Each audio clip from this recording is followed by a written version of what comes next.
24 पहुँचा है मार्कंडे महादेव। यहाँ के मंदिर के बारे में, यहाँ के पुजारी से यहाँ की विशेषता जानते हैं। जो भी अपना नाम मैं मार्कंडे महादेव मंदिर का पुजारी अजय कुमार गिरी बिंदु होगा। बाबा, यहाँ का मंदिर के बारे में, यहाँ क्या पूजा कैसे है? मंदिर का यह महत्व है कि दुर्लभ शब्द किसी तीर्थों में सुनने को नहीं मिलता है, लेकिन यह स्थान ऐसा है, इस श्लोक है जिसमें दुर्लभ शब्द आया है।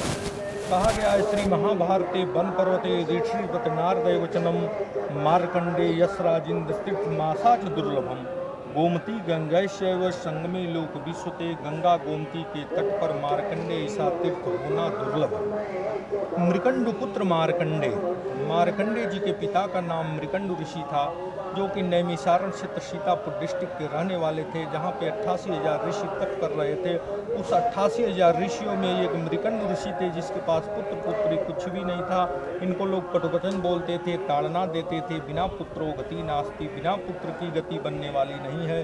कटुवचन को सुनते सुनते उब गए, चल दिए। तप करने के लिए इनके लिए तपस्या का 3 स्थान सुनिश्चित किया जाता है: तपोवन, वृंदवन, आनंदवन।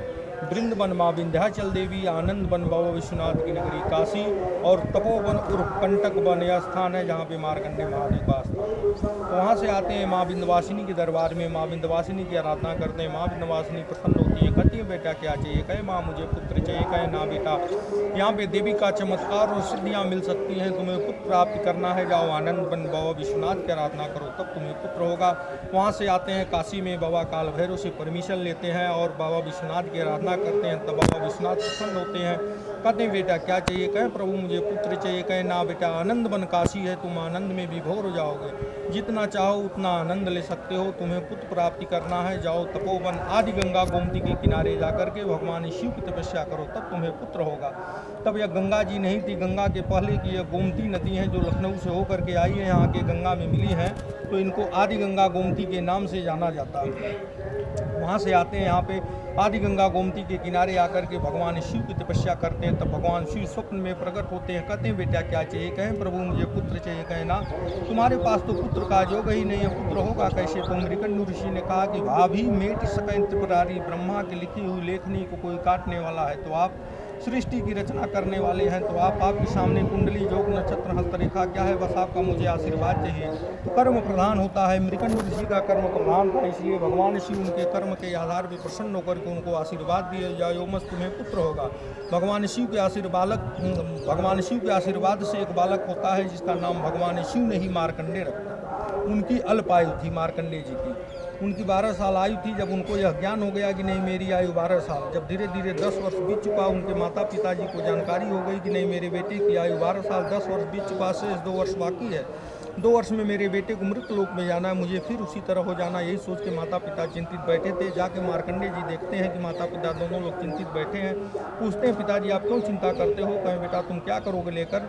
कहें नहीं पिताजी, आज जब तक आप बताएंगे नहीं मैं जल नहीं ग्रहण करूँगा। अंत में पिताजी ने बताया कि बेटा मैं बहुत पूजा पाठ तब जब तीर्थ व्रत किया तो आपको पाया हूँ, आपकी आयु 12 वर्ष, 10 वर्ष बीत चुका, शेष 2 वर्ष बाकी है। तो मार्कंडे जी कहते हैं पिताजी से कि जब पिताजी आपकी कुंडली में हस्तरेखा में पुत्र योग नहीं था, तो आपने पूजा पाठ तप जप के कारण पुत्र प्राप्त कर लिए, क्या वही कार्य हम करके अपना आयु निवारण नहीं कर सकते हैं? कहें बेटा कर सकते हो, लेकिन तुम छोटे बालक हो, नहीं हो पाएगा। कहें नहीं मैं अपनी आयु के लिए करूँगा। तो 10 वर्ष की अवस्था में मार्कंडे जी अपना पैदल चल देते हैं, जैसे जैसे उनके माता पिता आए हैं वैसे वैसे अकेले 10 वर्ष का बालक तपस्या करते हुए आते हैं। यहाँ गंगा गोमती के संगम पर स्नान करते थे, वहाँ से मिट्टी ला करके जिस स्थान पे भगवान का शिवलिंग, उसी स्थान पे डेली मिट्टी का पार्थिव लिंग बना करके पूजा करते थे। शाम को उसे फिर जल में विसर्जित करते थे।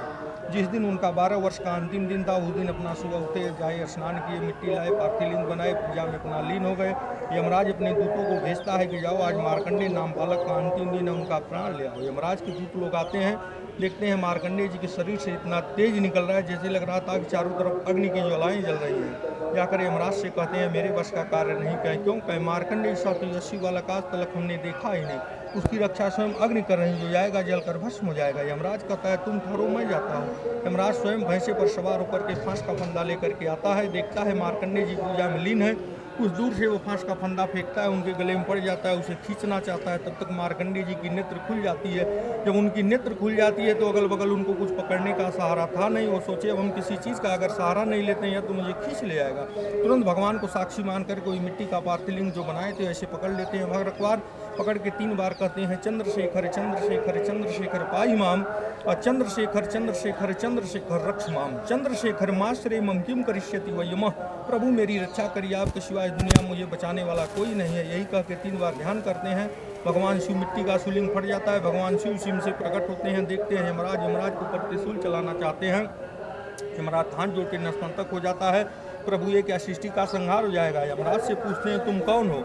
यमराज बोलता है प्रभु मैं तो मार्कंडे का काल बन के आया हूँ। कहें तुम काल हो, मैं क्या हूँ। कहें आप तो कालों के काल महाकाल है।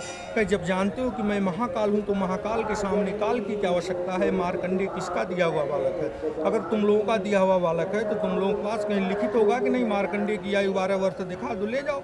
जब मेरे आशीर्वाद से इनकी पैदाइश है तो मेरे आयु से इनकी आयु होगी, मनुष्य की आयु से इनकी आयु 12 वर्ष नहीं होगी।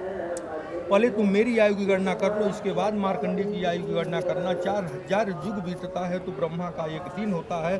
भगवान शिव की एक पलक गिरती है तो भगवान शिव ने इससे मार्कंडे की आयु 12 वर्ष दिए थे, मनुष्य की आयु से 12 वर्ष नहीं दिए थे। तो भगवान शिव कहे इससे तुम मेरी आयु की गणना कर लो, इसके बाद शेष मार्कंडे की 12 साल और आयु है, तब इसके बाद वो गणना करो। तो वही जाकर के भगवान शिव मार्कंडे जी को अमृत को आशीर्वाद देते हैं और मार्कंडे से कहते हैं बेटा वर मांगो।